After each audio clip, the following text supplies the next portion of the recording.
அன்பர்கள் அனைவருக்கும் வணக்கம். 2025 மார்ச் 29 சனி பெயர்ச்சி. சனி பெயர்ச்சி மீனத்திற்கு வருகிறார் சனி.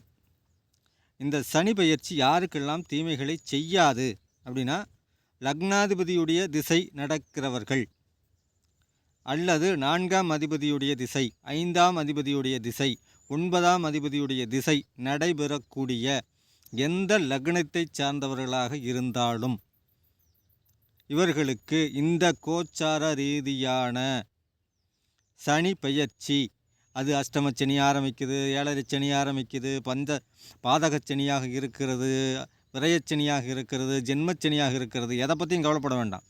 4குடையவன், 5குடையவன், 9குடையவன் லக்னாதிபதி திசை நடத்தினால் கவலையே வேண்டாம். அதே மாதிரி 5ஆம் வீட்டை குரு பார்த்து விட்டால், வலிமையாக குரு 5ஆம் வீட்டை பார்த்தால் அவர்களுக்கு